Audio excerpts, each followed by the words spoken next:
네, 그럼 지금부터 저희 테크톡, 일명 테크톡이라 명명된 신기술 교류회를 시작하도록 하겠습니다.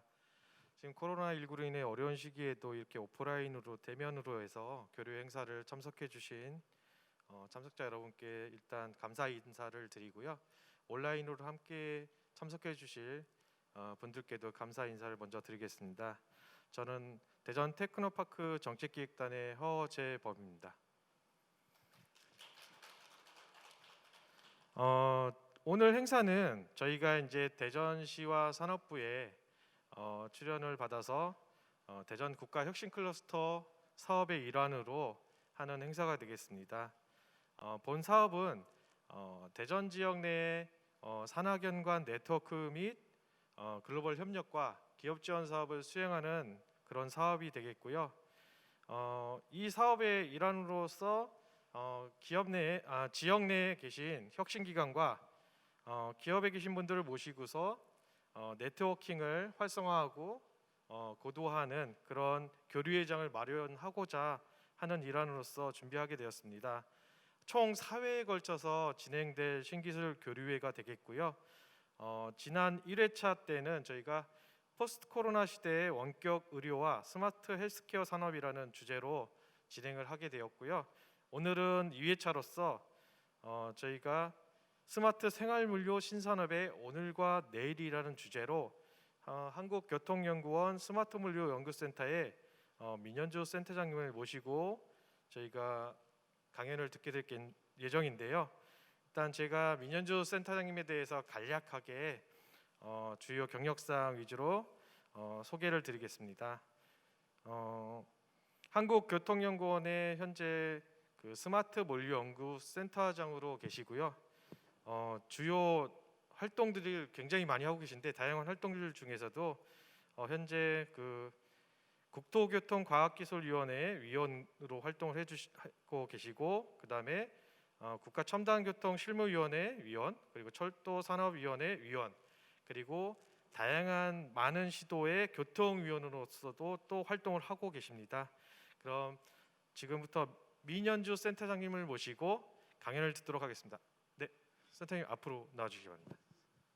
네, 안녕하세요. 한국교통연구원 스마트물류연구센터장 민연주라고 합니다. 반갑습니다.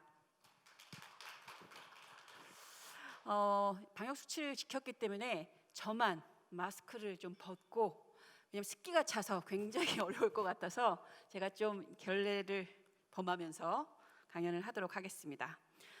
오늘 찾아와 주신 분들, 그리고 지금 온라인으로 보시는 분들의 구성원들이 어떤 구성원을 가지고 계신지, 그리고 어떤 데 관심을 가지고 계신지를 정확히 제가 파악할 수는 없으나, 최근에 코비드 사태 이후에 3월 달쯤에 제가 대전에서도 한번 민 의원님 주최로 포스트 코로나 시대 유망기술 8대 유망기술 분야 30대 유망기술이 과기부에서 선정이 됐죠. 그중에 이전에 제가 지금 10여 년 넘게 이쪽에서 제가 연구원에서 일을 하고 있지만 물류가 핵심으로 여러 개가 들어간 적이 없었습니다. 근데 이번에 유망기술에 우르르 들어가는 사태가 일어났어요. 그만큼 코비드 사태 이후에 4차 산업혁명의 가속화와 물류의 역할은 굉장한 기술의 접합, 즉 응용 분야로 나왔기 때문에 융복합이 굉장히 되고 있어서 굉장히 각광받고 있는 거라고 생각되고 있습니다. 그래서 오늘은 제가 중앙정부 일을 많이 하고 있기 때문에 중앙정부에서 어떤 식으로 생활물류 산업, 신산업을 어떻게 바라보고 있는지, 어떤 지원 방안을 내고 있는지, 한국형 뉴딜 정책에 담겨져 있는 스마트 물류 체계란 무엇인지, 그리고 제가 바라본 물류 산업이 어떻게 미래의 발전을 할 거기 때문에 기술이 어떤 식으로 가서 접합돼서 비즈니스화 될 건지 등등의 것을 내용을 좀 소개해 드리려고 합니다. 내용이 좀 많긴 많지만 좀 여러 군데에 있어서 중요 부분만 좀 말씀드리고, 내용 자체는 제가 PT에서 다 있기 때문에 참고를 하시면 될 것 같습니다. 네, 컨텐츠는 한국형 뉴딜 정책과 물류를 먼저 소개를 드릴 거고요. 이게 가장 요즘에 핵심으로 왜 스마트 물류 신산업을 육성해야 되는지에 대한 배경이 될 것이기 때문에, 두 번째는 그러면 생활물류라는 것이 뭐까지를 말하고 있는지, 법적으로 어디를 보고 있는지에 대한 것을 좀 설명을 드리고, 최근의 현황과 전망에 있어서 어떻게 성장하고 있는지를 조금 설명드리겠습니다. 기업적 관점에서. 세 번째는 스마트 물류. 그러면 제가 스마트 물류 괄호치고 물류 4.0 제가 이렇게 표현을 하고 있습니다. 4차 산업혁명 이후에 라스 4.0, 로지스틱스 4.0으로 표현하고 있는데, 그걸 스마트 물류라는 표현으로 해서 한번 정의를 내려보고요. 다음에는 물류산업 미래상과 개발 방향, 다섯 번째로 스마트 물류 기술과 비즈니스 모델이 어떻게 응용되고 있는지, 마지막으로 스마트 생활 물류 산업이 발전을 하려면은 국가에서 어떤 역할을 하는지를 아주 짧게 스킵을 하면서, 많이 스킵하면서 설명드리도록 하겠습니다. 아무래도 오늘 목적상으로는 6번째보다 5번째까지의 이슈를 말씀드리는 게 가장 좋을 듯합니다. 네, 한국형 뉴딜 정책과 물류 부분입니다. 자, 뉴딜 정책은 원체 떠들고 있기 때문에, 근데 5월 달에 10대 과제가 발표되고 7월 달에 또 발표되고 8월 달에 또 나왔어요. 근데 8월 달 내용을 보면은 다 디지털 얘기만 있고, 7월 달에 발표된 12대 과제에 대해서는 구체적인 내용이 이렇게 잘 구성돼서 전 본부처로 나오진 않았는데, 실제로 내부적으로 국무조정 현황 검토 회의에서 다 조정되고 있었고요. 각 핵심 부서에서 그 방안들을 내서 보도 자료가 다 나와 있는 상태입니다.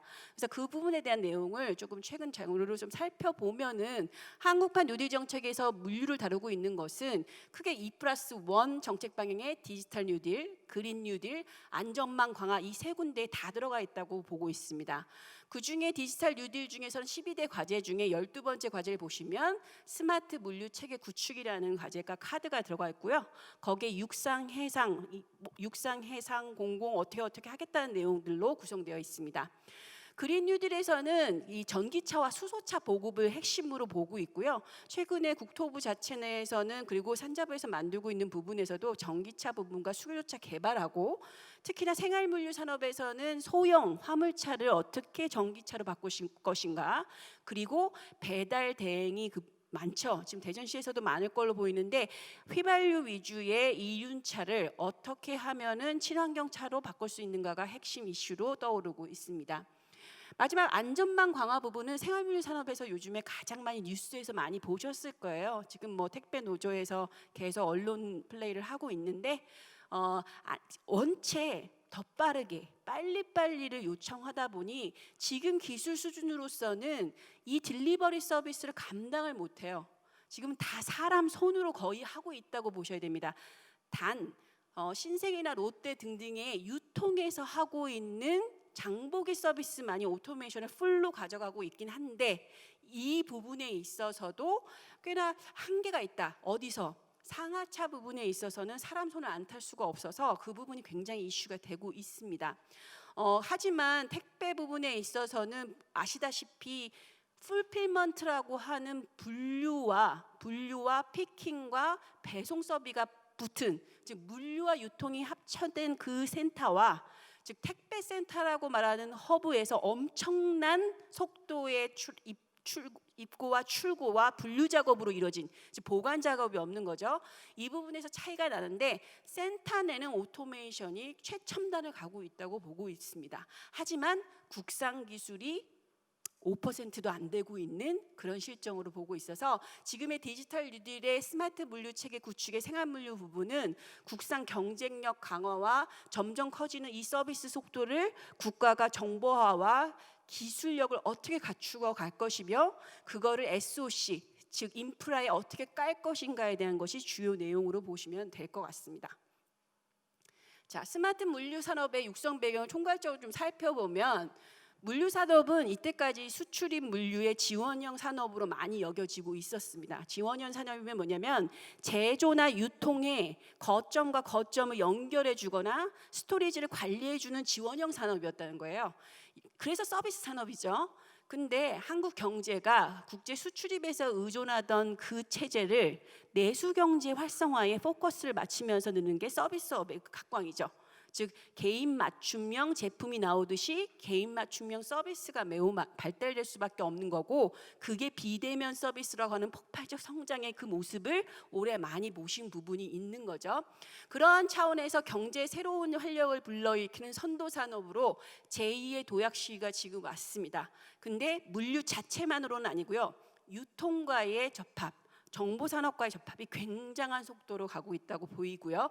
그래서 이게 산자부 일인지 국토부 일인지 과기부 일인지 굉장히 모호한 상태로, 누가 주도권인지 모르겠으나 저로서는 국토부 일을 좀 많이 하기 때문에 국토부에서는 운수산업관리와 창고업을 관리하고 있기 때문에 이 부분에 대한 것을 스마트 물류체계에 다 담았다고 보시면 될 것 같고요.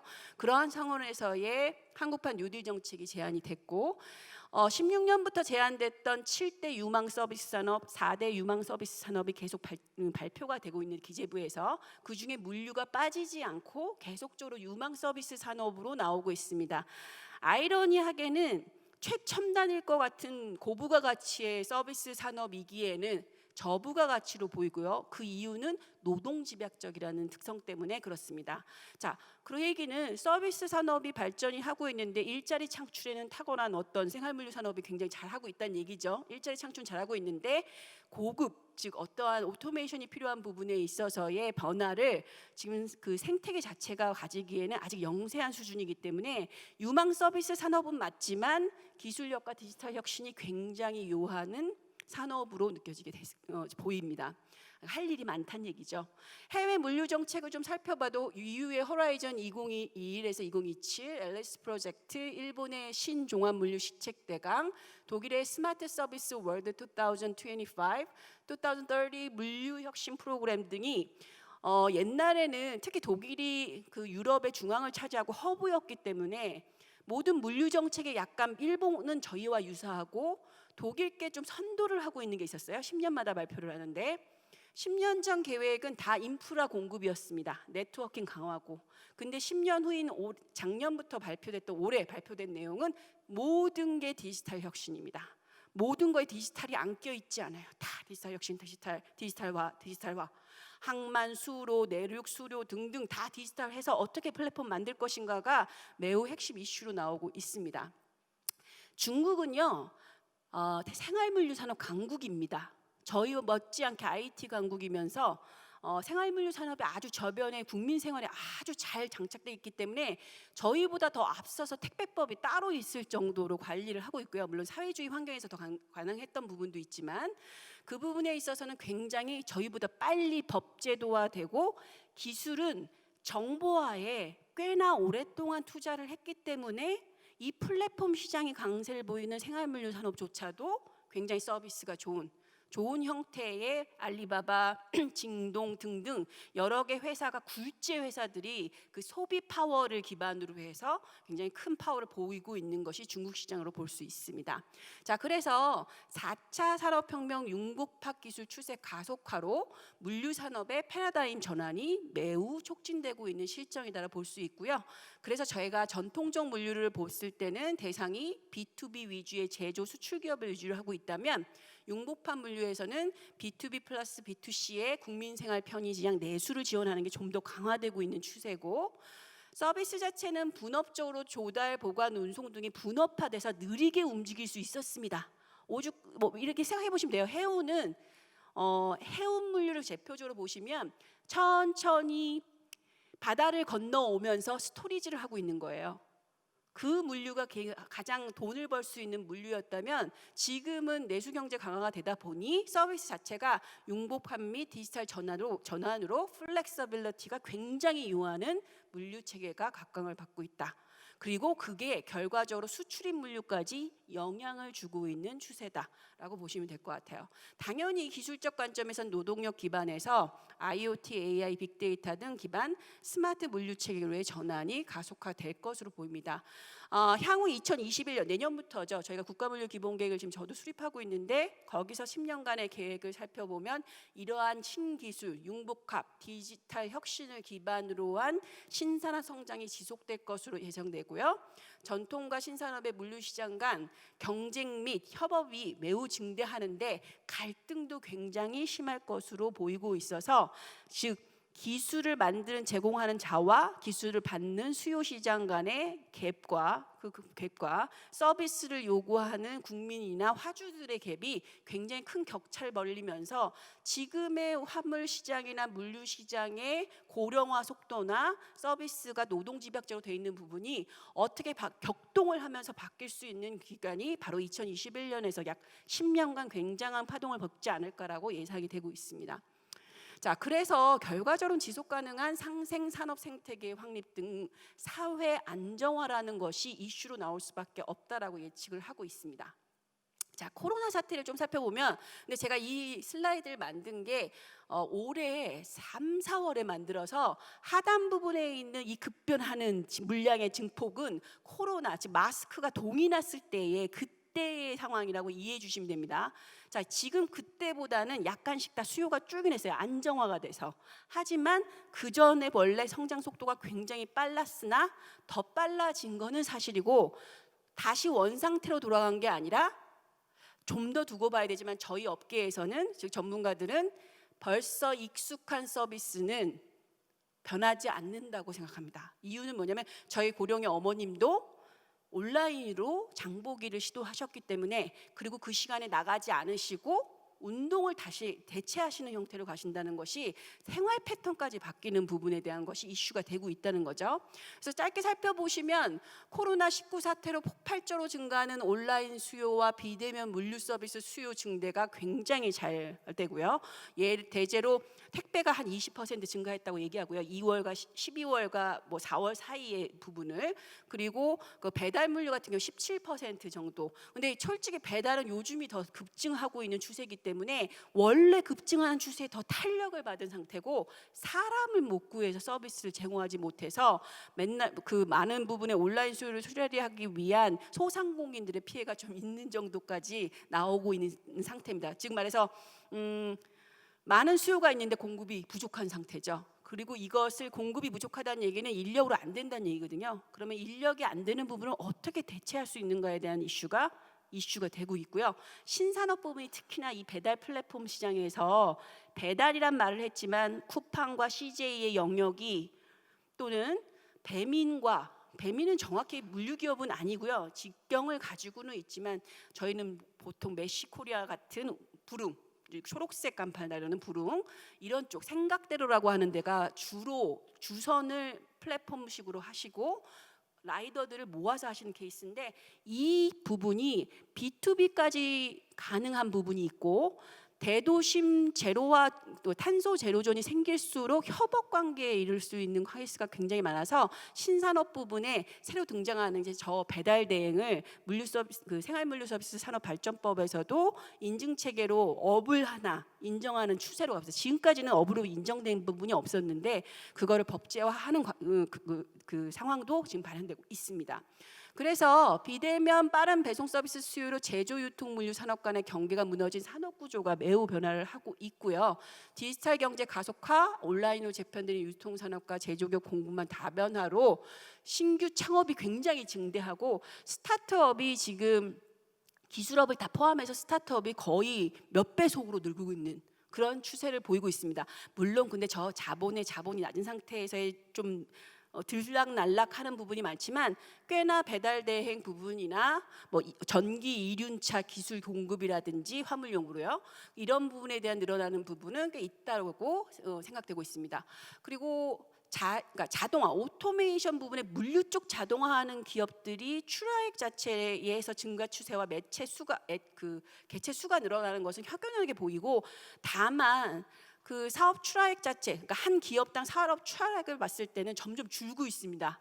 많이 나오는데 그만큼 들락날락한다는 얘기죠. 그래서 이런 부분이 지금 국가 R&D나 이런 지원상에서도 저희가 이번에 예타를 통과를 했지만, 많은 부분에 있어서 기업들에게 지원이 반드시 필요하고, 국산 기술을 가지고 첨단화를 가져가는 부분에 디지털 뉴딜은 정책은 잘 만들어도, 결론적으로 제가 말씀드렸을 때는 정책은 잘 만들어도 조세 특례를 두고 다 했었어도 물류 기업들이 첨단을 가져가고 싶어도 문제는 외산에다가 돈을 투자하고 거기에 혜택이 가는 그런 아이러니한 현상이 자꾸 나오니, 지금 여러 정부 부처에서는 국산 이 기술들을 육성하는 부분에 좀 더 총력전을 가져갈 필요가 있다라고 보이고 있습니다.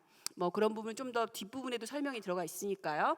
자, 그래서 도시 내 신속 배달, 신선 화물, 안전 배송 등 플랫폼 기반 신산업이 출현하고 있고요. 디지털 전환이 가속화되면서 뭐 드론, 택배 로봇 등 아직 눈으로 보이지 않은 부분에 대해서도 시범 도시, 스마트 시티나 이런 부분의 시범 도시화 사업을 굉장히 추진하려고 노력 중입니다.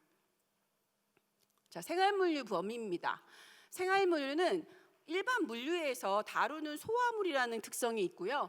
운송, 보관, 하역, 포장 및 이들 활동을 지원한 정보 서비스를 포함한 물류 활동 자체를 말하고 있는 게 맞고요. 시장 범위에는 지금 현재 보이고 있는 시장으로는 택배와 배달 대행, 퀵, 포장 이사 정도가 아주 생활 근접한, 생활 밀착한 서비스로 보이고 있습니다.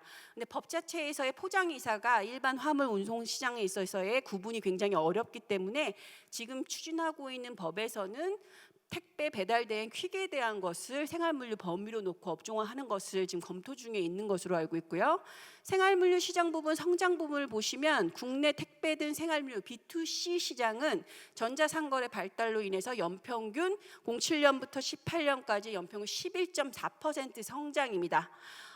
참고로 말씀드리면 B2B 시장은 한 자릿수 이하 굉장히 낮은 성장률을 보이고 있고 한진해운 파산으로 인해서 마이너스 성장을 갈 때도 마이너스까지는 아니지만 연 매출액 자체가 줄었는데 이 생활물류 산업은 규모 자체는 10% 정도로 보이지만 굉장히 약진을 하고 있는 성장률이 굉장히 높은 부분으로 보이고요. 글로벌 생활물류 B2C 온라인 시장을 살펴봐도 2025년까지 연평균 12% 정도 성장을 할 것이라고 전망되고 있는 실정입니다. 자, 그래서 이게 어떻게 발달을 했느냐? 당연히 디지털과 모바일 기술 발달이 어마어마한 영향을 준 거죠. 이 생활물류 산업을 육성시키는데 소비 패턴과 유통 채널이 굉장히 다양화될 수 있는 기회를 준 거죠. 유통 채널이 너무 많습니다. 옴니 채널이라고 그러죠. 여러 채널에서 다양한 검색이 있고 채널을 비교해주는 채널까지 생기는 그런 현상 때문에 이러한 소비 패턴과 유통 채널의 다양한 확장이 상품 서비스 구매력을 높였고요. 그 부분에서의 소비자 니즈 변화가 결국은 배송 추적이 잘 돼야 되고 시간 단축과 집합 채널을 다양화할 수밖에 없는 이러한 형태를 지금 보이고 있다. 그래서 소비자의 취향에 따른 맞춤형 생활물류를 중심으로 신물류 서비스 수요가 급증하고 있다라고 보는 게 맞을 것 같습니다. 자, 이러한 부분에 있어서는 신기술 창업이 굉장히 활성화되어 있는데 지금 밑에 있는 그림을 보시면은 생활물류하고 연결되어 있는 몇몇 개 본 시장이 있죠. 온라인 쇼핑 거래액, 택배 처리 물량은 그 결과물로 당연히 비례적으로 나오게 돼 있고요. 국내 오토 서비스 시장과 국외 오토 서비스 시장의 성장이 결과적으로 생활물류 산업과 굉장히 밀접한 부분이고 아시다시피 해외 스타트업의 메이저를 보면 딜리버리 히어로 등등의 생활물류 산업 부분이 굉장히 유망 산업으로 당연히 잡혀 있는 것도 보실 수 있을 겁니다. 자, 그래서 딜리버리 히어로가 저희 한국 같은 경우는 안타깝게도 우리의 자산이 우리를 투자하거나 해외에 진출하는 게 좋은데 해외 자본이 들어와서 국내에서 굉장히 안착을 잘하여 인수합병되어 동남아 베트남을 점령하는 물론 나쁘지는 않습니다. 다만 물류 시장은 아마존이나 알리바바가 한국에서 성공을 하기가 굉장히 어렵고요. 월마트가 들어왔다가 실패를 봤죠. 물론 야후도 실패를 봤지만 이게 뭐냐면 한국형 소비 시장을 맞추기가 굉장히 어렵고요. 이 IT 기술이 굉장히 빨리 발달했으니까 우리 기업들은 그걸 맞춰서 가는데 해외 수준으로 끌고 들어와서는 성공할 수가 없습니다. 그래서 언제부터 딜리버리 히어로는 여기에 바로고하고 인수합병해서 배민에다가 다 인수합병을 해서 투자를 다 해서 두 개 기업이나 요기요와 발민이 두 개 기업이나 한 개 기업처럼 보이는 근데 실제로 RPG 코리아가 투자한 건 바로고에도 투자를 했습니다. 즉 투자가 굉장히 활발히 되고 있는 부분이라고 보시면 될 것 같아요.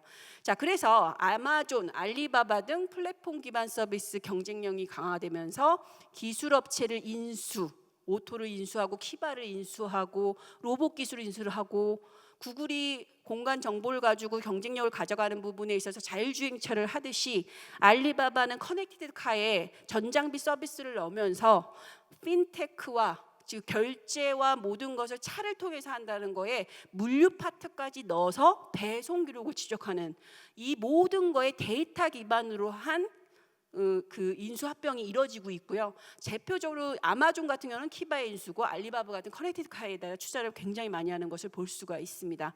물론 최근에 현대자동차가 물류 자동차 화물 자동차죠. 화물 자동차 엑시트 그 자율주행차도 성공을 하고 요즘에 LG나 다른 대기업에서도 스마트 물류 또는 어떤 이름으로 물류 부분 본부나 과를 만드는 추세입니다. 기관 부서를.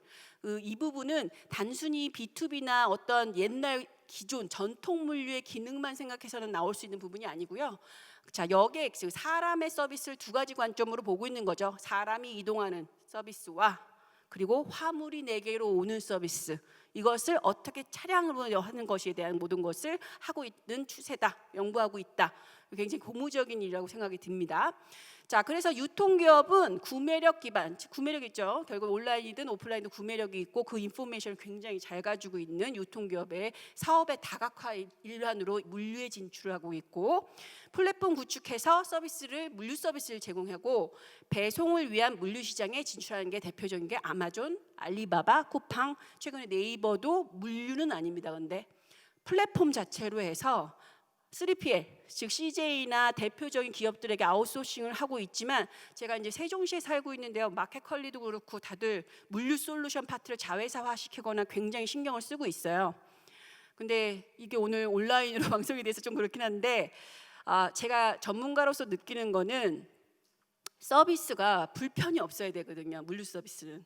즉 내 물건을 특히 최근에 제가 주문하는 거는 연필 한 자루, 칼 한 자루, 포도 한 송이 이렇게 골라오게 돼 있어요. 그러면 온갖에 뿌려진 곳에 풀필먼트나 캠프나 또는 서브 터미널에서 있는 걸 집어와야 돼요. 이게 풀필먼트라고 보통 말하는데 이것을 타 회사에 맡겼을 때 서비스의 질이 직접 하는 것보다 낮을 수밖에 없어요. 그거는 아마 저만 느끼신 게 아니라 구매력을 한번 해보시면은 직배송하는 데와 직배송하지 않는 차이가 아마존과 알리바바의 차이가 있긴 합니다. 저희 이쪽 국내 기업들은 누군지는 아실 거고 이 부분이 지금 대표 유통기업인 신세계, 롯데 등등 저희 유통 채널들도 있죠.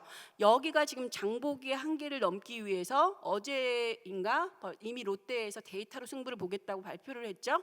그만큼 속도전을 이기기 위한 투자를 물류 부분에서 결국은 판가름이 나기 때문에 즉 스토리지에서 물건을 빼오는 능력과 곧장 오배송이 일어나지 않고 고객에게 곧장 가고 반품을 직접 줄일 수 있는 그 방법에 대해서 지금 굉장히 큰 기업들, 유통기업들이 신경을 쓰고 있죠. 아직 어떻게 될지 모르겠습니다. 많은 질문들이 누가 이길 것 같냐고, 온라인을 기반으로 한 업체가 유통기업이 이길 건지 아니면 오프라인의 장악력을 가지고 온라인으로 오는 그 자본력이 이길 건지 저도 잘 모르겠습니다. 그래서 하지만 제가 미래의 부분을 말씀드리지만 미래에는 플랫폼을 장악한 자가 그 산업의 1위일 수밖에 없기 때문에 그 데이터와 플랫폼 장악력은 지금 유통이나 제조에서 바라보고 있는 것 중에 물류가 굉장히 중요해진 건 확실한 것 같습니다. 네트워크이기 때문에. 자, 물류 기업을 살펴보면 기업 물류 B2B 중심에서 배송, 풀필먼트 등 생활 물류 서비스로 진출하고 있어요. DHL이 굉장히 신경을 쓰고 있습니다. 원래 넘버 원이기 때문에 모 업체에서 조사하고 있는 3PL 비용 매출액을 조사해 보면 항상 부동의 넘버 원이 DHL이었습니다. DHL이었는데 최근에 오프 더 레코드로 나온 기록을 보면 갑자기 2위로 아마존이 떴어요. 아마존이 3PL을 땄습니다. 소상공인들을 벌써 이게 항공기로 나르고 있고요. 3PL 라이센스를 가지고 한다는 얘기죠. 3PL 역할을. 그 시장에서 아마존이 벌어든 금액이 명확하게 최근에 등장했기 때문에 그 업체에서도 컨설팅 업체에서 잡지 못했는데 잠정 집계한 결과 DHL을 이기지는 못했지만 2위로 등장하는 오프 더 레코드로 나와 있는 것으로는 자 그만큼 지금의 유통과 물류의 결합에 의한 판매량은 아니고요. 매출액은 결국 물류로 나온 거니까요. 배송 그러니까 유상 배송에서 나오는 매출액으로 잡은 거니까요. 자, 그러면 아마존이 물건을 판 돈에 그 유상 매출액까지 합치면은 어마어마한 기업이라는 것은 당연히 인지가 되는 거고요. 그만큼 아마존이 다른 기업하고 차별화한 거는 물류에서 났다. 뭐 다 아시는 내용이기 때문에 그리고 그렇다 보니 월마트나 이런 데서 굉장히 타격을 입었죠. 미국 내에서도. 자, 근데 월마트가 부활을 했죠. 그 소식은 다들 들으셨을 거예요. 온갖 볼보, 모모, 마이 트렁크, 내 트렁크가 택배 함이 되는 거야?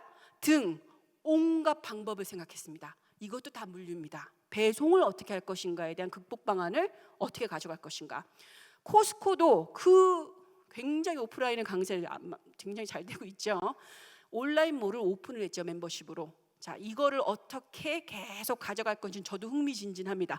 이 부분에 있어서 쿠팡이 10년 만에 적자 추세가 계속 늘었어요. 근데 주는 형태가 올해부터 벌어졌어요. 그러니까 흑자가 됐다는 건 아니고요. 간격이 준 거죠. 그 이유는 물류시설의 투자, 자가 물류를 엄청 많이 가지고 있었기 때문에 그 투자를 멈춰서 그렇다는 얘기도 있고, 이게 이제 좀 아마존처럼 터닝 포인트를 가져가는 거 아니냐라는 평가도 있고 여러 가지 다양한 평가가 있는데, 그거는 이제 그 기업들이 어떻게 이제 서바이벌 하느냐에 따라서 이제 누가 우리 한국에서 이기는지는 격동기라서 저도 답을 못 드리겠지만, 확실한 건 물류를 통해서 아마 모든 적자도 나는 거고 물류를 통해서 매출액이 높아지는 거라기 때문에 그 부분이 좀 귀추가 주목될 것 같습니다. 자, 그러면 마지막으로는 스타트업이죠. 생활물류 시장을 중심으로 생활 편의 맞춤 서비스를 제공하면서 틈새 시장을 진출했다.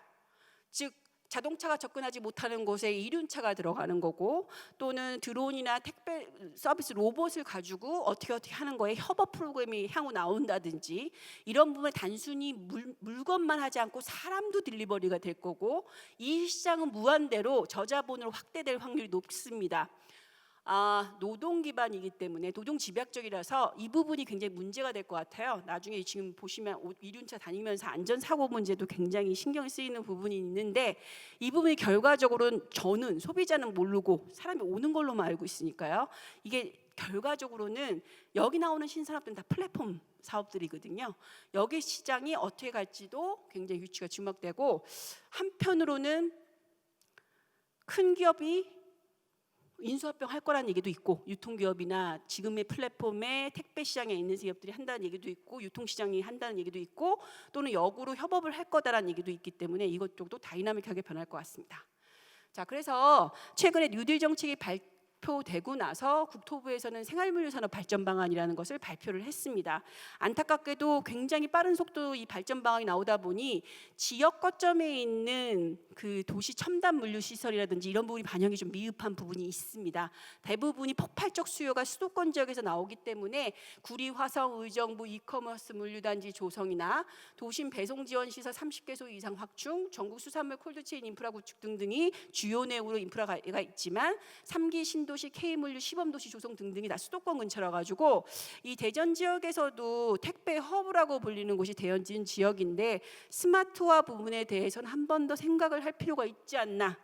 수도권이 원체 폭발적 수요이기 때문에 이렇게 됐다고 보지만, 결과적으로 지자체 내에서도 어떤 방안을 내서 중앙정부와 협업을 하는 필요가 있을 것 같습니다.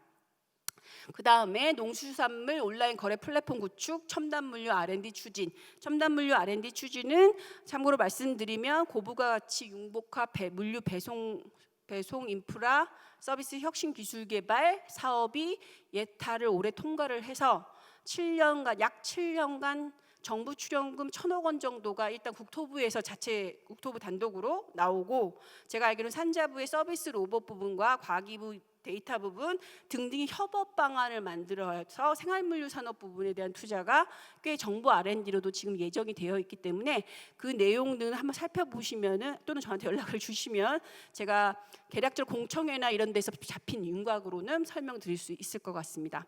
그린 물류 체계 구축이 좀 구체화됐습니다.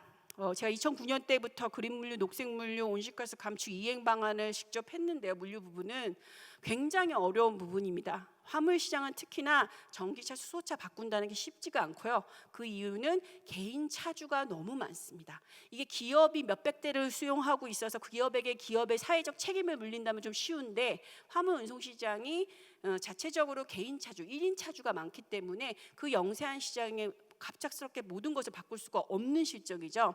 하지만 서울시 같은 2035년 이후로 신규 등록하는 화물 차량이나 신규 등록 차량은 즉 그 디젤 차를 등록 허락하지 않는 그런 제도까지 지금 얘기를 하고 있어요, 정책을. 그러면 대전시가 어떻게 가는지 저도 잘은 모르겠지만 환경부 정책은 분명히 그 방향으로 2030년부터도 나오고 있거든요.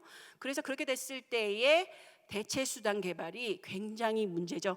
현재 수준의 전기차 개조 정도 수준으로 또는 하이브리드 수준으로는 도저히 생산성이 맞지가 않죠. 개인 차주들한테 구입하기 너무 손해가 많아서 보조금을 그냥 마구잡이로 드릴 수밖에 없는 상황이기 때문에 좀 완성차 수준에서의 강력한 그러니까 완성차에서 나오는 전기차가 확실히 소형차 시장에서도 좀 나와줘야 문제가 해결될 걸로 보입니다. 그다음에 지금 많이 보시는 부분에 아까 배달용 전기 이륜차 말씀드렸고, 여기 부분의 문제는 뭐냐면은 전기 이륜차가 없진 않아요. 한국 기술도 있고 중국 기술도 돼 있고 대만이 제부적으로 많이 돼 있죠. 근데 배터리나 이런 부분에 있어서 영업용으로 쓰기엔 턱없이 기술 수준이 안 돼요. 그럼 배터리가 혁신적으로 100km 이상으로 달릴 수 있는 배터리 수준이 나오든지, 아니면 대만이나 이런 데처럼 풀링 시스템, 즉 교환용으로 그걸 표준화시켜서 빨리빨리 교환을 갈 수 있는 시스템이 나오든지, 이 부분에 대한 것도 지금 국토부 과제로 또 그리고 여러 군데에서 지금 제안된 바가 있어서 추진될 예정으로 있고요. 지자체에서도 여기에 대한 거는 계속 얘기가 되고 있는 걸로 알고 있습니다. 그다음에 친환경 포장재, 아시다시피 택배 하면은 택배사가 포장하는 게 아닙니다. 모든 포장은 화주가 합니다. 제조사나. 그러다 보니 택배사는 실제로 별도의 요금을 주고 포장을 다시, 그러니까 테이프 붙이는 정도지 다시 하는 경우는 일부는 있으나 주요 책임은 거의 화주가 지고 있다는 거죠. 그러다 보니 다양한 규격의 포장재, 다양한 규격의 박스, 그리고 상하는 물건에 대한 책임 등등, 이 부분이 아직까지 물류 서비스에서 커버를 못하고 있고요. 유통에서는 그나마 할 수 있는데 보시면 엄청난 재활용 용기가 나오고 있는 상황이라서 앞으로 향후 최소한 택배는 좀 늦게 나올 수 있어서 아직 가격이 안 맞았어요. 하지만 유통에서 시작되는 그 장보기라든지 이런 부분에 있어서는 회수용에 대한 것을, 회수용 용기의 콜드체인 부분은 특히나 그 부분에 대한 개발이 더 활발히 추진될 것으로 보이고요. 그 회수 풀링 시스템을 포함한 택배 포장재 저가격, 이제 가격 형성이 제일 중요하기 때문에 그 부분에 대한 내용이 국토부 R&D에도 포함되어 있고 여러 업체에서 제안을 하고 있어서 아마 추진이 될 것 같습니다. 관심을 갖는 업체들도 많고요. 그리고 이미 환경부에서 포장재 배출에 대해서 제조기업하고 유통기업에게 의무사항을 벌써 주었기 때문에 반드시 해결하게 돼 있습니다. 그래서 이 부분이 핵심이 될 것 같습니다.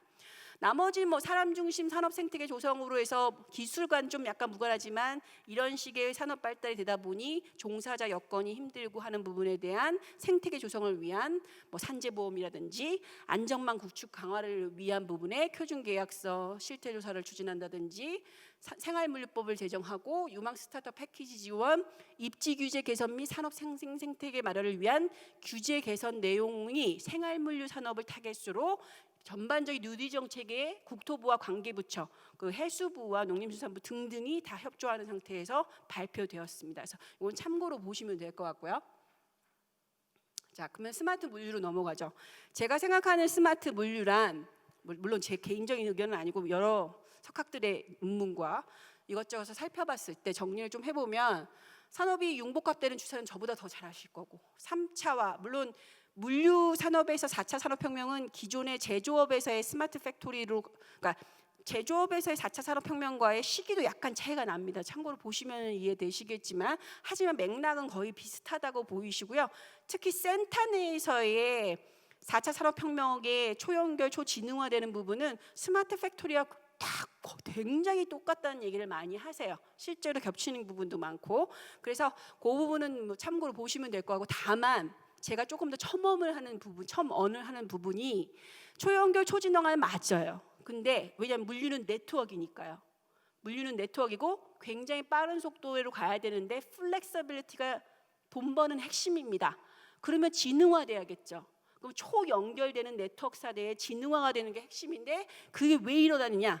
개인 맞춤형의 더욱 특화된 생산, 유통, 거래 서비스가 요구되다 보니 IoT 기반 초연결 초지능화된 생산과 서비스 체계로 가는 게 4.0이다 라고 보이는 거죠.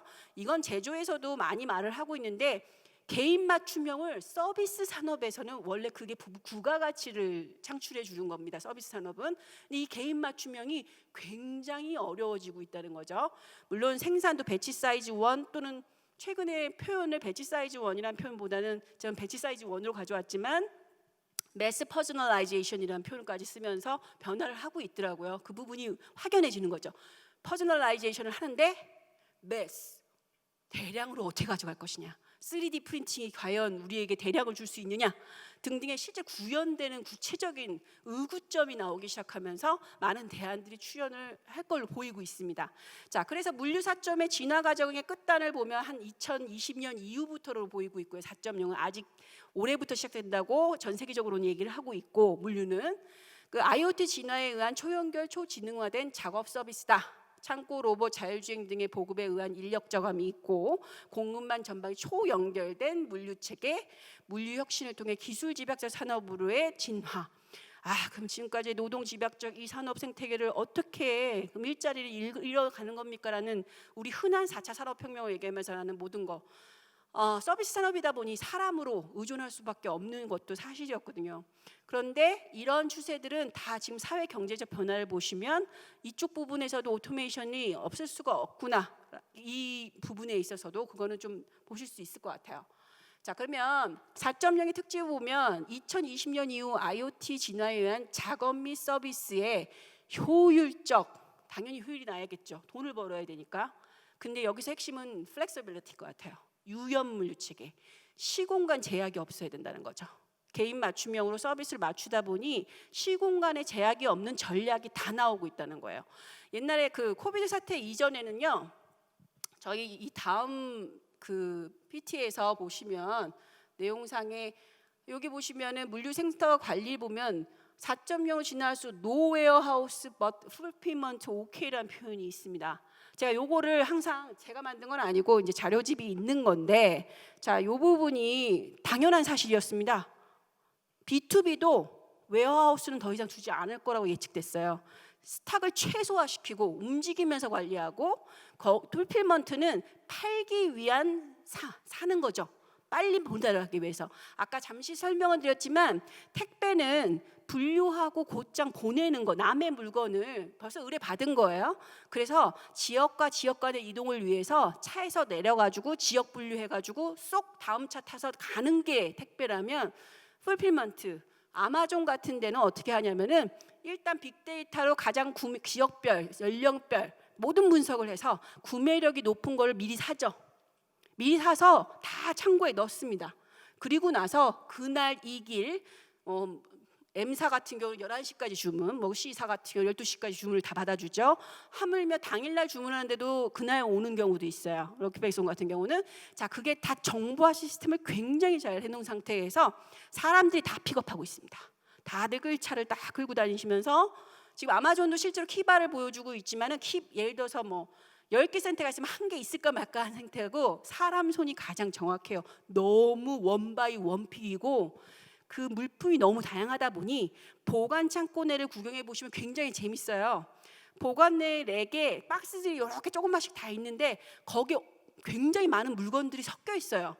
립스틱, 향수, 연필, 조리기구 막 이런 게 한 박스에 그냥 개별로 섞여 있습니다. 픽업하시는 분이 제가 그날 오더한 거를 어느 정도 정보망에 주면 지나가시다가 그 물품이 제일 가까운 데 있는 것에서 뽑아가시기 때문에 랜덤으로 섞고 있어요. 그걸 하다 보니 이 하루 배송이 다 가능하게 되게 된 그 플렉서빌리티라는 게 이 C사의 성공을, 쿠팡을 성공시키는 어떤 아마존 성공 케이스와 굉장히 유사하게 되는 케이스죠. 그래서 이 풀필먼트 센터의 목적은 그 피킹 작업에 있다고 보시면 되고, 택배 같은 경우는 지역 분류기 때문에요. 거점과 거리에 분류만 왕창되면 즉 서브 터미널로 가서 다시 또 세부 지역으로 가는 그 입파 출하의 과정의 분류 작업이 굉장히 빠르면 되는 거고, 그건 주소록에 의해서 가는 거고, 풀필먼트는 다양성의 피킹이 엄청난 그 정보망에 의해서 간다라고 보시면 됩니다. 근데 아마존이 3PL을 확장했다고 말씀드렸잖아요. 본인들 물건을 자회사 물류였어요. 영업 물류가 아니라 자사 물류였던 거죠. 왜냐면 사가지고 구매하고 있었던 거니까요. 자기 거였던 거예요. 근데 차로 날리다 보니 벼요, 차가. 빨리빨리 배송하고. 아마존이 왜 적자를 겪었겠습니까? 자산 투자가 어마어마했거든요. 그 투자에서 회복을 하려고 하다 보니 야, 이 정도 네트워킹에 난 다 갈 수 있는데 그럼 나도 다른 사람 거 물건을 좀 의뢰해서 보관하지 말고 내 창고, 즉 센터에 이 택배 창고, 택배 분류센터처럼 입고와 출고를 할 수 있는, 그러니까 입하와 출하의 그 런로딩, 로딩을 하고 분류를 하는 그거에 한번 섞어볼까? 뭐 이런 아이디어까지 나오게 된 거죠. 그래서 3PL에는 뭐 국제 분류가 더 매출이 더 높을 거라고 생각은 되긴 하지만 그 부분이 사업 확장 부분, 즉 단순히 물류를 서비스로 넣었다가 아니라 3PL, 즉 전문 물류 기업이 하는 기능, 유상 운송이죠. 자기 물건이 아닌 것을 날라주고 보관해 준다. 이 개념까지 확장하고 있는 것이 보이기는 하고 있습니다. 지금 저희 한국에서도 지금 우리나라 한국에서도 그런 추세가 좀 나오긴 하는데, 그게 전문 물류 기업을 이길 수 있느냐? 완전한 그 인포메이션과 네트워킹을 가지고 있는 전문 물류 기업의 그게 강점인데 분명히 한계는 있을 것으로 판단은 되고 있는 실적이죠. 자, 여기에 모든 것은 이런 부딪힘과 새로운 신산업을 가지고 가는 것도 요 유연 물류 체계를 지금 유통에서 많이 시도를 하기 때문에 가능했던 거고요. 자, 새로운 산업의 등장 및 물류 산업의 탈3D화를 갈 수밖에 없다. 그리고 물류 비용을 작업 서비스 효율성 향상으로 상세 절감해야 된다. 이거는 4차 산업혁명이 아니더라도 아시다시피 산업혁명 이꼬르 생산성 향상이었습니다. 원자재 하나 투입했을 때 생산성이 얼마나 높아지느냐에 대한 것이 기본이었는데, 지금 4차 산업혁명을 보면 이게 과연 생산성이 높아진 거 많아? 비용 더 들어. 계속 니즈는 많고 이걸 어떻게 해야 되라는 의문점이 많죠. 결과적으로 5차가 될지 4차가 될지 어떤 게 들어올지 모르지만 비용 절감에 혁신이 나오지 않는 한 서비스가 안착되기까지는 사람으로 때울 수밖에 없다는 겁니다. 기술이 점령을 하려면. 자, 그래서 IoT 기술 혁신과 융합으로 표준화되고 지능화된 유연 물류 체계를 저는 물류 4.0으로 보고 있었고, 시간과 비용을 혁신적으로 절감하면서 정확도와 서비스의 정확도가 서비스의 속도를 제공할 수 있고, 무엇보다도 고객 중심의 다양한 맞춤형 서비스, 퀄리티와 플렉서빌리티를 보장할 수 있는 서비스 체계가 등장하게 되는 것이 4.0일 것이다 라고 보고 있습니다. 그래서 아까 말씀드리는 노웨어하우스 풀필먼트가 등장하기까지 왔죠. 결국 물류 창고가 풀필먼트 창고로 대부분 변할 거다라고 얘기하는 건데, 이거를 약간 예상을 뒤집은 사태가 나타났습니다. 그리고 맞다고 봅니다. 저는 코비드 사태 이후로 물류 대란이 한번 있었어요. 대표적인 얘기가 이제 여러분들이 쓰고 계신 마스크가 동이 났죠. 자, 그러면 우리는 창고의 스톡을 없애는 게 좋았거든요. 비용이 안 발생하니까요. 근데 리스크 관리가 너무너무 중요하게 됐습니다. 자, 그래서 게다가 그러니까 미국과 중국의 무역 전쟁 등등 보호무역주의가 너무 만연하고 있고, 한국 기업들이 외국에서 나가는 게 과연 맞는 건가? 리쇼링부터 시작해서 다시 유턴 정책 등등. 자, 그러면은 어떻게 하면 글로벌 공급망을 안정화시킬 수 있고 레질리언스를 관리를 할 수 있느냐? 이 부분이 굉장히 이슈가 돼서 이 노웨어하우스에 대한 개념은 좀 바뀌어야 되지 않나? 즉 위험 관리에 대한 것은 분명히 등장한다라고 보이고 있습니다. 나머지는 보시면 다 예측되시는 부분에서 빅데이터를 활용한 수요에 있어서 지금 원래 그 4시간 배송, JD도 그렇고 반송도 그렇고 2시간 내에 되고 있어요, 중국은. 자, 그게 다 가능했던 게 빅데이터를 기반한 예측 배송 기술이었습니다. 자, 주문 전에 이미 차에 실차예요. 그날 다 소진 안 해도 좋은데 싣고 다니다가 그 차가 그 지역에 지나가면 온디맨드 서비스 딱 와서 거기에 놓고 가세요가 오면 기사는 뒤에 있던 기저귀를 놓고 오는 거죠. 이게 예측 배송인데 아직까지 뚜렷하게 사업화되는 케이스는 시범은 나왔지만은 이 부분은 향후 사업으로는 굉장히 다지 않느냐, 즉 움직이는 스토리지가 나올 거라고 예측이 됩니다. 자, 그러면은 개발 방향의 산업을 보면 왜 이렇게 가속화될까에 대한 것을 요 슬라이드로만 그 설명드리고 가름을 할게요. 뒤에 내용은 자세히 되어 있으니까 한번 참고로 보시면 될 것 같습니다. 자, 기술의 발전에 저희가 핵심으로 보고 있는 물류 부분은 이건 메가 트렌드이기 때문에 그러니까 물류로 보시려면 이 다음 슬라이드로 보시면 더 좋을 것 같긴 해요. 자, 그럼 기술의 발전을 보시면 그린 앤 라이프 이노베이션입니다.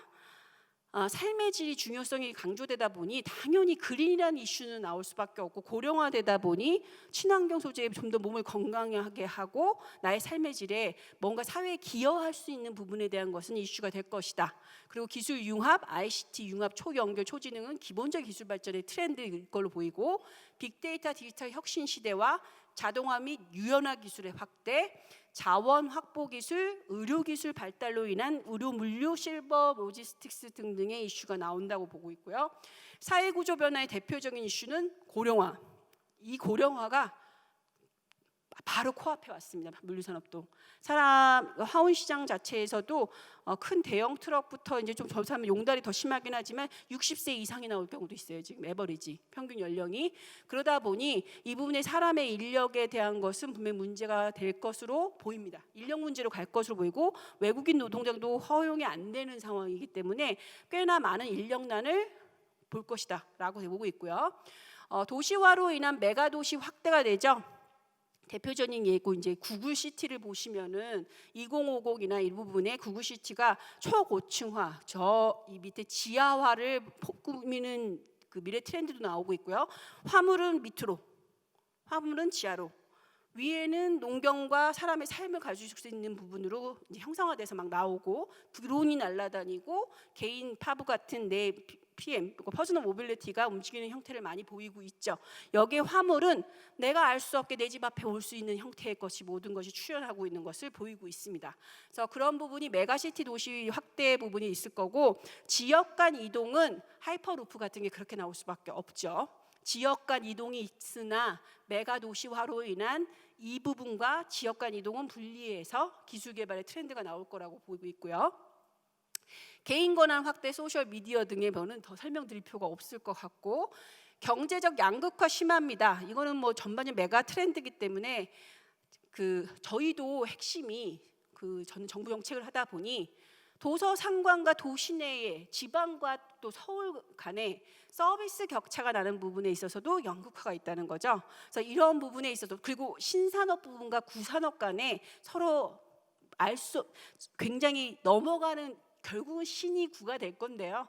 이 부분에 있어서의 갈등과 양극화가 굉장히 심화될 것으로 예측이 되고 있고, 경제 구조 변화로는 저성장 고용소득 불안에 대한 부분, 국제물류 네트워크 다원화, 뭐 대표적인 이게 북극해 같은 것을 이용하는 안타깝게 기후변화에 의해서 가능하게 됐지만, 경제적 정치적 권력의 분산, 산업 및 일자리 고도화, 지식기반 경제, 공정경제 심화로 저지식기반 경제, 공정경제 심화가 서비스업의 지속적 증가를 보이고 있었는데, 이번 코비드 사태는 서비스 산업의 증가를 더욱더 강화시키는, 그런 가속화시키는 형태로 갔다라고 보이고요. 환경적 안전 보안적 이슈 중재로 식량, 물, 에너지 고갈에 대한 것은 굉장히 큰 이슈로 오기 때문에, 여러분 저희가 자원물류라는 표현을 많이 씁니다. 여러분들이 보기에는 이제 생활물류가 더 많이 보이시지만 실제 자원을 관리하는 물류도 세계도 굉장히 심각해질 거다라고 얘기하고 있고, 기후변화, 미세먼지 문제 심화, 이번 코비드 사태 등등, 그리고 이천 물류단지 화재 사건, 그다음에 택배 노동자 과로사 등등 사회 안전망 강화 부분이 굉장한 이슈로 나올 것으로 보이고요. 보호무역주의 때문에 보안, 그리고 무역 생태에 대해서 어떻게 입지 전략을 가져갈 것인가에 대한 것도 굉장히 큰 이슈로 나올 것으로 판단이 됩니다. 그래서 각각에 대해서 제가 예제를 설명드리면서 앞 슬라이드에서 조금 설명을 드렸고, 그 부분에 자세한 물류 쪽에서 일어나는 현상을, 미래상은 이 슬라이드 네스커스로 제가 좀 설명을 담았고요. 그런 의미에서 피킹 장비가 나오고, 미래 운송 수단이 프레이트 셔틀이 나올 것이며, 무인 택배 로봇이 나오고, 또 피자를 딜리버리 하는 로봇이 나올 거고, 이런 부분에 대한 내용을 넣어놨습니다. 네, 사회 구조의 별에서는 당연히 로봇 도입을 통한 고령 근로자 고용 및 근로 환경 개선과 지하 물류 시스템이 들어가면서 어떻게 하면은 초고층의 지상 메가시티를 커버할 것인가에 대한 이슈, 그 다음에 뭐 스마트 앤 SNS를 통한 개인의 물류 시장 참여 및 이게 뭐냐면은 이제부터 물류 산업이 산업 산업이다 보니 다른 4차 산업혁명에 가장 많이 등장하는 게 노동시장, 레이버 시장에서 등장하는 게 크라우드죠. 즉 소비자가 서비스를 공급하는 공급자가 될 거다. 구분이 없다 이거죠. 다 파트타임으로 전환될 거고. 자, 그런 부분에 이 서비스 산업의 핵심인 물류는 기계로 대체할 수 없는 일정 정도 부분이 있습니다. 텔레포트 되지 않는 이상 기계가 완벽하게 대체할 수 없기 때문에 결과적으로 크라우드, 즉 일반 시민들이 그 서비스를 제공하는 물류 서비스 시장에 등장할 거고, 그에 따라 내가 출장 가다가 물건을 가져갈게, 지금도 있습니다. 여러 가지 서비스 플랫폼이 나오고 있는데 그런 부분, 실버 택배와의 연결 등등이 이슈로 나올 것이다. 개인 권한 확대 부분에 있어서 그런 내용이 수록되어 있습니다. 경제 구조는 참고로 보시면 될 것 같고요. 자, 그러면 융복화 산업시장에 아까 참고적으로 설명은 이미 드렸지만 비즈니스 선도 기업인 아마존, 알리바바, 구글 등은 물류 신기술의 적극 도입을 통해서 인수합병 등등을 통해서 플랫폼 기반 사업의 모델을 금융까지 연결해서 원스톱 서비스를 제공하고 있는 게 추세고요. 유통과 물류의 경계 파괴가 이 사람들을 전 세계의 대표적인 강자로 떠오르게 해준 거죠. 자, 그러면 물류 탑 티어들인 DHL, K&H, DB 쉔커 같은 이런 대표적인 물류 기업들은 어떻게 서바이벌을 하느냐 하면 원래 가지고 있던 전문 물류 기업으로서 네트워킹과 역할이 있었죠. 그래서 물류에 오리엔티드된 사업 역량을 공고화시키고 특송이나 3PL 분야의 공조를 확대시킨다는 거죠. 즉 해외 직구가 새로운 사업 아이템으로 굉장히 들어오고 있고요. 이 사람들만이 그 특송 물류를 했었기 때문에 굉장히 큰 사업 분야로 전이되고 있는 상황이고, 탈유럽 및 콜드체인 공략, 특히 콜드체인 부분은 섬세하게 전문 물류 기업이 추별할 수 있는 부분이 있어서 신선 물류에 대한 것을 고부가가치 물류로 보고 타겟을 잡고 있고, 자동차 물류 콜드체인 비중이 확대돼서 수익성 높은 확대가 되고 있다. 그리고 여기 밑에 원래 스타트업이 써 있는데 우버라든지 지금 있는 뭐 매치코리아라든지 여러 개의 플랫폼 기반 기업들은 틈새 시장을 공략해서, 즉 원래 탑티어나 아마존 등등의 유통기업들이 커버하지 못한 지역들을 아주 라스트 마일 맨 끝단을 담당하면서 사업을 확장해 나갈 것이다 라고 알고 있습니다. 그래서 참고적으로 보시면 될 것 같고요. 자, 그러면은 스마트 물류 기술을 보겠습니다. 제가 아주 최근 동향을 가지고 오면 좋았는데 그 자료가 나온 지가 얼마 안 돼서 제가 그 정리까지는 가져오지는 않았어요. 그래서 지금 살펴보시면은 요거는 18년도까지의 정리에 제가 업데이트하고 복합시켜 놓은 자료라고 보시면 되고요. 이건 DHL사에서 2년마다 트렌드 레이더라고 발표를 하고 있습니다. 그거를 제가 재해석하고 대표 예제를 붙여서 해놓은 정리해온 파일로 보시면 돼서, 먼저는 기술 트렌드를 말씀드릴 거고, 2020년 새로 나온 버전에는 기술 트렌드가 크게 바뀌진 않았습니다. 18년에 많이 바뀌었기 때문에 제가 믹스를 이미 해놨고, 다만 비즈니스 트렌드의 타이틀들이 좀 많이 바뀌었어요. 그래서 그 부분은 좀 참고로 보시면 될 것 같습니다. 자, 대표적인 핵심 물류 기술의 트렌드 키워드를 살펴보면 윗단 부분은 단기에 실현될 것으로 보이는 기술이고요. 밑단 부분이 중장기에 걸쳐서 5년 이상 소요될 것으로 예상되는 기술들로 보시면 될 것 같습니다. 기술들을 보시면 물류라고 특별하지 않습니다. 근데 어떠한 기술은 물류 부분에 더 확산될 수 있다는 거죠. 그 부분에 대한 것을 정리했다 보시면 되고요.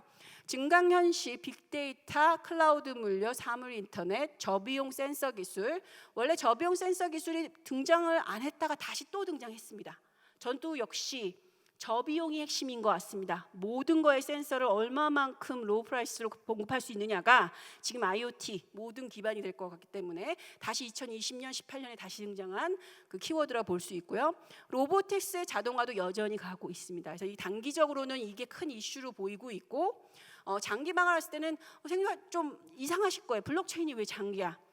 이게 실용화 관점에서 5년 이상 걸릴 거라고 보고 있는 거예요. 다 쓰기에는 기존의 중앙 집중적인 것을 바꾸기에는 굉장히 시간이 걸릴 거기 때문에 그래서 블록체인이 장기 기술이 일단 나오고 인공지능 부분, 뉴 제너레이션 와이어리스 네트워크, 그다음에 생체 강화 기술, 그다음에 가상현실 디지털 트윈. 생체 강화 기술은 아까 피킹 작업 같은 데서 굉장히 필요한 부분이고 그 인력의 안전망을 구축하기 위한 부분에서도 굉장히 많이 등장하는 기술이고요. 이건 아시다시피 뭐 물류에서만 쓰는 건 아니고 여러 군데에서 근력을 보조하기 위한 거나 또는 아이 피킹, 즉 아이글라스 같은 것으로 피킹 작업에 인포메이션을 주는 형태로 많이 오고 헬스케어 등에서도 많이 나오기 때문에 생체 과학 기술은 물류 하트에서도 잘 이용될 것으로 보이고요. 가상현실 디지털 트윈 등등은 그 기기나 공장 등에서도 쓸 수 있는 거고 저희 물류 쪽에서도 물리적 대상을 가상 시뮬레이션 해보는다든지 또는 어떠한 부분에 있어서 교육용으로 사용하든지 이런 형태의 것을 단기적으로 시도를 하겠지만 결과적으로 모든 부분에 사람이 없는 무인 자동화 상태에서 디지털 트윈 기술이 제어와 예측을 다 할 수 있지 않을까라는 것으로 예측이 되고 있습니다. 자, 자율주행 차량은 차량 자체에 저희가 장거리와 단거리, 옥외, 옥내 그리고 배달용 이 부분으로 자율주행이 너무 광범위하게 넓기 때문에 보통 3-4파트를 저희가 나눠서 얘기를 하고 있는데 그러한 부분에서 자율주행은 역시 장기적으로 이 산업에 적용되지 않을까. 제일 먼저 적용될 분야는 당연히 물류센터 내 시설 내 자율주행부터 먼저 시도되고 있고요. 당연히 사업화가 굉장히 빨리 될 거고 그 다음 단계는 옥외, 즉 센터 내지만 밖에서 제어하는 부분이죠. 즉 물류 터미널이나 산업단지 내에서 제어하는 부분. 그 다음에 제일 어려운 게 도시 내 주행을 하는 자율주행을 어떻게 서비스와 연결하느냐죠. 자율주행 하시는 분들은 차량 만드는 것 자체를 다들 얘기하세요. 저는 그 자율주행 전문가는 아닌데 저는 계속 말하던 게 그래서 도어 투 도어를 어떻게 연결할 건데 사람이 없는 부분에 우린 뭘로 할 거예요? 라고 자꾸 물어요. 이게 결과적으로 서비스가 완결이 돼야 되기 때문에 자율주행은 분명히 핵심 기술로 계속 발전하겠지만 끝단을 개발이 돼야 상용화될 거라는 거죠. 그죠? 그래서 이 자율주행 부분은 장기 방안으로 좀 보는 경향이 있습니다. 그리고 무인 항공기는 자율주행이 2030, 2040을 얘기하고 있습니다. 레벨 4 정도 되면 2025까지 나오고 있는 정도죠. 근데 무인 항공기는 여러 문헌에서 살펴보면 좀 더 멀리 저거 자체가 그냥 서비스 진짜 막하게는 2050까지 가지 않겠느냐는 얘기까지 나올 정도로 상당히 어려운 부분이 있습니다. 다만 영상 촬영이라든지 물류에서도 그렇습니다. 예를 들어서 옥외에 있거나 옥내에 있는 화물의 상태를 검독한다든지 이런 부분은 무인 항공기가 충분히 이용될 수 있지만 드론이 딜리버리를 하거나 이동을 이용하기 위한 서비스 용도로는 꽤나 오랜 시간이 걸릴 거라고 예측이 되고 있습니다. 다음은 3D 프린팅 자체는 뭐 아시다시피 아마존 이동용 뭐 특허 출원을 하고 있고 새로운 시도를 하고 있지만 이 3D를 왜 제가 여기다 넣냐면요. 물류와 제조가 붙으면요. 마지막 끝단이 물류가 하기 때문에 제조 공정에 3D 프린팅을 많이 쓸 거기 때문에 이렇게 붙여놓은 겁니다. 즉 제조 공정임에도 불구하고 라스트 컴바인, 즉 마지막 섬세한 터치를 저 3D 프린팅 같은 기술로 물류에서 하지 않겠느냐, 커스터마이즈 시키는 거를 그런 예측이 나오고 있어서 장기 방안으로 들어가 있습니다. 자, 각각에 대한 로보틱스 자동화 부분 등등에 대한 예제와 사업 설명에 대해서 지금 언급을 해놓은 상태고요. 증강현실, 빅데이터, 클라우드 물류에 대해서 참고로 보시면 될 것 같습니다. 네. 자, 그럼 장기 방안에 있어서도 지금 저희가 설명한 거에 모르시는 부분은 없으실 것 같아요. 아까 예측 배송도 설명을 드렸고 드론이 얼마만큼 되는지 아시다시피 드론은 지금 기술이 안 되는 건 아닌데요. 그러니까 원래 서비스는 배송도 가능해야 되고 반송도 가능해야 되거든요. 짚고 갈 수도 있어야 되는데 지금은 놓고 가는 수준 정도까지라고 얘기가 들려서 새만금청 등등 여러 군데에서 지금 시범 사업을 하고 싶어 하시는데 최근 해외에서는 DHL 같은 경우는 나와 있는 서비스를 보면 뭐 상용화됐다고 보기는 좀 어렵지만 저희 예타 과제에 포함된 내용에도 무인 택배함과의 연계가 굉장히 중요할 것 같다. 왜 도어투도어 서비스까지는 아직까지 굉장히 한계가 있지만 무인 택배함의 상당 부분의 헬리콥터 안착처럼 그 드론이 들어갈 수 있고 물건을 빼와서 나올 수 있는 형태 거, 그리고 하단 부분에 배송 로봇이 무인 택배함 속에 있는 물건을 빼내고 넣고 할 수 있는 시스템.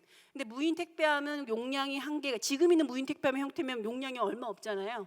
근데 비싼 서비스 로봇까지 등장할 수 없으니 매립형이나 어떤 형태의, 저희 같은 경우는 지하에다가 그냥 매립을 해버렸으면 좋겠고, 아예 나와 있는 건 크린넷 왜 쓰레기 처리하는 것처럼 간단한 것이 나와서 이 배송 로봇과 또는 사람일 수도 있고 무인 항공기와의 연결, 그 연결로 우리 배송 서비스의 인력난 같은 것을 좀 해결해 보는 것이 어떻겠냐, 이런 아이디어를 지금 넣고 좀 개발이 돼야 될 필요가 있을 것 같습니다.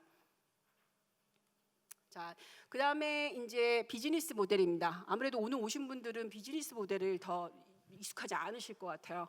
이 비즈니스 모델은 근데 다 설명드리면 다 이해되시는 부분입니다. 예측 물류 부분이죠. 자, 아까 말씀 빅데이터를 활용한 예측입니다. 돈이죠. 싣고 다니면서 가장 먼저 나한테 기저귀 하나를 배달할 수 있는 유통사가 있으면 그걸 주문하게 돼 있습니다. 게다가 원래 주문이 안 온 건데 가다가 주문할 수 있는 겁니다. 이 부분이 당연히 유통에 있어서는 물류로 인한 파격 혁신이죠. 그래서 빅데이터 분석을 기반으로 한 예측 물류가 4시간 단위가 될 수 있을지 2시간 단위가 될 수 있을지, JD가 반송을 2시간에 할 수 있는 건 사람으로 다 대체하고 있었기 때문에 그 인해 전술인 거죠. 그렇지만 이제부터는 기술로 할 수밖에 없어서 데이터를 어떻게든 걷어 모으고 있습니다. 유통 데이터가 가장 값비싼 데이터로 보이시지만 물류 데이터는 유통 데이터의 소비자의 이력, 마케팅 플러스 지역에 대한 인포메이션까지 다 가지고 있고요. 그래서 물류 데이터가 결과적으로 빅데이터로 유통사에서 활용될 수밖에 없는, 근데 저희 정보망의 한계로 약간 표준화도 잘 안 돼 있고, 그다음 기업 간 정보 공유에 대한 3법이 통과되긴 했지만 또 그런 부분의 불안감 때문에 그러니까 생태가 잘 조성이 안 돼서 사업하기에는 굉장히 지금 아직도 한계가 있다고 보이지만, 앞으로는 이 플랫폼이 장악하는 이 세계에서는 아무래도 저걸로 예측 배송이 더 빨라지지 않을까라고 예상이 되고요. 아까 설명드린 프레시 체인은 더 설명드릴 필요 없을 것 같아요. 아이스크림 트럭이, 아저씨들이 와서 아이스크림 파셨지만 제가 장 보는 트럭이 결국 무인 차량으로 자율주행해서 저희 단지까지 오는 거고, 나는 장 보기를 못했지만 마침 살 물건이 있었으면은 온더웨이 주문을 하거나 아니면 지나가다가 살 수 있는 체제의 무인 트럭들이 온다라는 개념으로 프레시 체인은 더 활성화될 거다라는 것을 예측하고 있고요. 디스트레싱 더 서플라이 체인이면 이게 플렉서빌리티가 붙고 뭐가 붙고 뭐 고령이 붙고 인력 문제 붙고 하다 보니 이 서플라이 체인을 단순화시키기가 너무 어려워요. 그리고 친환경으로 바꿔야 되는 사회적 책임감이 있기 때문에 이거는 비즈니스 모델이라기보다는 비즈니스에서 반드시 고려해야 될 디스트레싱 서플라이 체인이 등장할 수밖에 없는, 자, 모든 거는 친환경 체제로 가야 되는 거고, 포장재를 친환경 소재 놓거나 환경을 해치지 않은 상태의 모든 서플라이 체인의 관리가 들어가야 되는 부분이 있다는 거죠. 그리고 두 번 갈 걸 한 번에 갈 수 있고 반송이 없어야 되는 겁니다. 이거에 있어서는 정보망의 교도화가 굉장히 요구할 수밖에 없는 거죠. 공정물류, 이거는 아까 디스트릭 서플라이 체인과 마찬가지로 물류 전략 전체 기반상에 있어서 페어폰 같이 이 서비스 자체 내에서도 기업, 그러니까 지역의 연대를 한 서비스 사업이 나올 거라는 거죠. 대표적인 게 실버 택배 같은 거고요. 물론 다산에서 좀 이슈가 되긴 했지만 왜 내가 그 사람들한테 돈 줘야 되냐지만, 실제로 택배 분들에게는 끝단까지 가지 않아도 되는 서비스였던 거고, 지역에서는 어차피 그 실버들에 의한 그 도시 재생 사업에서의 하나의 일환으로 그 사업을 연결시켜서 그 이익을 쉐어링하는 부분이었어요. 이러한 부분에 대한 사업 모델이 꽤 많이 나올 거다. 지금은 뭐 제조 쪽에서 많이 나오고 있는 이 공정 뭐뭐 기업이 물류 기업에서도 나올 거라고 보이고 있습니다. 실제로 출연을 했습니다. 실버 택배의 경우는. 그리고 다목적 공유 네트워크, 자, 좁은 도시, 메가도시에 밀접한 곳에 이 물류는 항상 스토리지가 필요하고 물건을 하역하는 장소가 필요해요. 이 부분이 지금 전용 물류 단지나 시설에서 커버가 될 수가 없기 때문에 결과적으로 주차장을 활용한다든지 공공시설을 최대한, 우선 단기적으로 그렇게 되겠죠. 즉 건축 규제든 토지 이용 규제에 있는 규제들을 이원화, 즉 뭔가 규제를 완화해서 이중 활용할 수 있는 큰 안전망을 해치지 않은 상태에서 도시 내에서는 반드시 다목적으로 이용하는 네트워크와 인프라를 개봉할 필요가 있다는 것으로 이 사업이 나올 거다. 모모 외국에서 풀필먼트를 마이크로 풀필먼트가 최근에 한창 늘고 있어요. 약간 편의점을 풀필먼트로 개조하는 거죠. 뭐 홈플러스 등등이 오프라인 샵을 온라인 샵으로 만들면서 매대에서 물건을 파시던 분이 피킹 작업으로 변하는 그런 신문 기사가 좀 보이실 거예요. 그게 전초전인데 편의점 규모도 사람이 무인인 상태에서 풀필먼트 기능을 가져가는 것이 확대될 것으로 보고 있습니다. 이 통해서 지금 계속 마이크로 풀필먼트를 계속 얘기하고 있는데 공공 주차장, 즉 도심 내 엘리베이터형의 공공 주차장과 지하에 있는 주차장의 일부 구간을 풀필먼트 픽업 렉으로 고조해서 이중으로 사용하는 케이스까지 나오고 있는 상태예요. 그래서 그 부분에 있어서의 기술 개발과 뭐 공동 사용의 정보 규제가 좀 풀려 있는 부분, 이 부분이 이슈가 되고 있고, 온리 채널 물류는 아까 설명이 드렸고, 온디맨드 배송은 가장 많이 보시고 계셔서, 온디맨드는 너무 올드한 표현이에요. 솔직히 말씀드리면 모든 게 온디맨드로 갈 거기 때문에 인력 시장도 온디맨드, 당연히 물류에서도 온디맨드를 기본적으로 하고 있어서 저 옴니 채널의 채널이 확장될수록 결국 이 요구 사항은 굉장히 오고 예측 배송과도 예측 물류하고도 연동돼서 굉장히 큰 사업 확장이 가져갈 것으로 보입니다. 그리고 공유 경제 물류는 저 위에 있는 다목적 공유 네트워크와 마찬가지로 차를 쉐어링하고 내 트렁크가 일하는 동안 택배 함이 될 수도 있고, 즉 모든 것이 공유에 있어서 돈 버는 수단과 서비스를 제공하는 그 공급자 수요자가 이익이 딱 마주치면서 생기는 새로운 사업 수단이 꽤 많이 나올 수가 있다. 그래서 지금 뭐 공공기관들도 LH가 예를 들어서 철도 사업을 할 수도 있고 그 철도공사가 LH 사업을 할 수 있게 되듯이 지금의 그런 부분에 있어서 융복합은 단순하게 뭐 산업 간의 경계가 무너지는 정도가 아니고요. 이용할 수 있는 인프라와 서비스 그리고 사업 간의 연동을 최대한 효율성을 내서 저 플렉서빌리티를 한번 확보해보자. 그게 사업 전략으로 나오고 있는 추세로 보입니다. 장기 방안을 살펴보시면 스마트 에너지 물류, 자 에너지에 대한 규제가 높아질수록 이 부분은 사업으로 가죠. 왜냐하면은 스마트 에너지를 사용해야만 되는 거기 때문에, 그래서 결과적으로 장기적으로는 스마트 에너지 물류가 사업화될 것으로 보고 있고요. 지금은 종이 박스 하나 정도로 저희가 재활용으로 버리고 이러고 있는 이 체제의 컨테이너라이제이션이 스마트화되면 다시 회수가 될 수도 있고 거기서 정보가 다 모일 수도 있고 다양한 형태의 스마트 컨테이너라이제이션은 이슈가 될 수밖에 없다라고 추세가 나오고 있습니다. 그래서 스마트 컨테이너를 풀링 시스템을 하는 그러한 사업들이 출현할 것으로 보이고요. 배치 사이즈 1은 생산 공정상에 아까 말씀드렸죠, 매스 퍼스널라이제이션으로 가고 있다고 보고 얘기를 하고 있는데 망했지 뭐 이렇게 잘 되진 않았지만 아디다스 팩토리라든지 스피드 팩토리라든지 그런 형태의 끝단이 어떻게 물류가 맡아서 할 수 있느냐, 그래서 고부가 가치 물류를 하느냐, 뭐 이런 이슈가 나와서 사업화되는 부분이 있을 거고, 그레이 파워 로지스틱스는 이제 실버 로지스틱스로 좀 바뀌고 있는데요. 고령화 추세를 보고 고령자를 위한 물류 서비스도 말을 하고 있는 거고요. 종사자 서비스를 제공하는 종사자가 고령화되는 부분에 대한 사업도 얘기를 하고 있습니다. 그래서 이거를 저희가 그레이 파워 로지스틱스 사업이라고 BM 모델로 보고 있는 바가 있고, 물류시장 플랫폼은 뭐 설명드릴 필요가 없죠. 이미 다 출현을 했고요. 저게 더 커질 것으로 보입니다. 물류시장 플랫폼만 아니라 에너지 사용부터 시작해가지고 유통 다른 거 다 결합해서 네트워킹이라는 상황에서 유형으로 보였던 움직임이 무형까지 네트워킹이 보이면서 이것을 어떻게 플랫폼화하느냐가 물류시장에서 다른 시장과 결합을 하면서 굉장히 활발하게 되지 않을까라는 예측을 하고 있습니다. 자, 튜브 로지스틱스는 지금 도시 내 물류 시스템의 예측 배송 뭐 이런 걸 얘기 드렸는데, 결과 장거리는요 지금의 이제 12톤 뭐 20톤짜리 막 이렇게 움직이는 그게 아니라 통일을 바라보고 멀리 가야 되는 거죠. 그렇다면 궁극적으로는 하이퍼루프와 같은 튜브 로지스틱스 사업 자체가 출현할 수밖에 없고, 이게 지하일 수도 있고 지상일 수도 있는 이런 사업이 별도 사업으로 나오지 않을까라고 대표적으로 사업으로 예측이 되고 있는 상황입니다. 자, 스마트 생활 물류에 있어서의 핵심 기술과 그걸 설명드렸고, 제가 이 부분을 짧게 거의 시간이 됐기 때문에 그 스마트 생활물류 산업 발전 방안에는 앞에 9월 24일 날 발전된 내용이 저희가 또 이런 식의 제안을 해서 나간 거예요. 그래서 뒷부분은 참고로 보시면 될 것 같고 이 부분만을 마무리하겠습니다. 제가 물류 산업이나 4차 산업혁명이 현장에 적용되기까지 많은 질문이 흔히 자율주행 빅데이터를 가장 많이 얘기하셨으니까 이때까지 4차 산업 그러니까 그 자율주행 차를 만들면 된다고. 근데 실제 현장에서 일하시는 분이나 공무원분들도 뭐라고 하시냐면 그거 되겠어요? 어떻게 이용하겠어요? 비싸지 않아요? 뭐 이런 얘기를 하세요.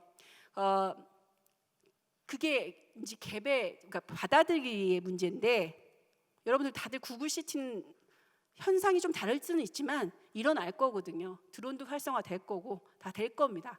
그러면 지금 현재 무엇을 해야 되느냐? 제가 앞서 설명드린 사회경제적 환경 변화가 맞냐 이거예요. 소량 다빈도가 나오고 있고 고령화 추세가 있고 메가시티가 등장한 게 잘못된 거냐 이거죠. 그래서 미래 전망이 정말 중요한 것 같습니다.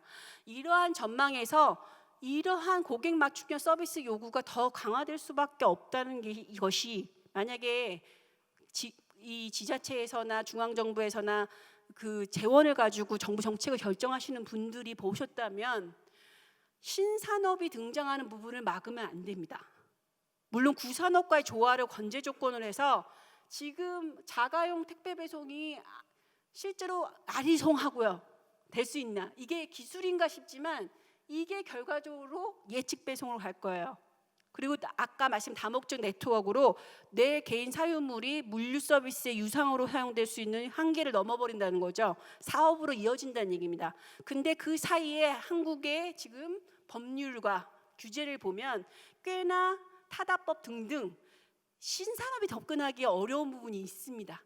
근데 이건 무조건 풀어야 된다고 말할 수는 없어요. 왜냐하면 구산업이라고 말하는 전통 산업 부분에 고용 안정과 또는 시프트되는 그 시점을 잘 예측해서 이 산업 간의 이 형태가 구현되고 이런 기술이 개발돼서 현재 이렇게 조금씩 산업에 한번 먹히는지 살펴보고 이거는 기술력이 필요한 게 아닙니다. 제가 말씀드린 이 부분은 아직까지 기술력이 필요한 부분이 아니에요.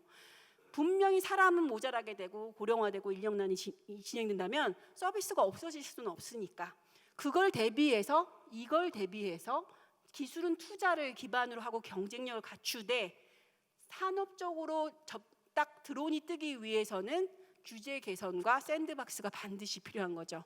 그거를 혁신적으로 좀 그 상태 자체를 그냥 깨고 각각 저는 대전은 예를 들어서 택배의 메카다.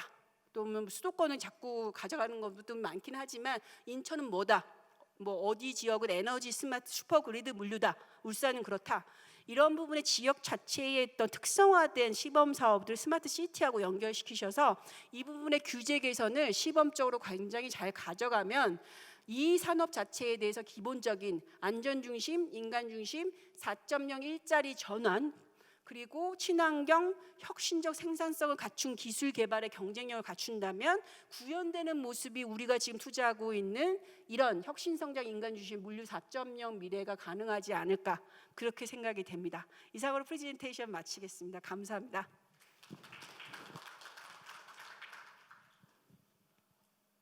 네, 오늘 스마트 생활물류 신산업의 오늘과 내일이라는 주제로 강연해 주신 민현주 센터장님께 다시 한번 큰 박수 부탁드리겠습니다.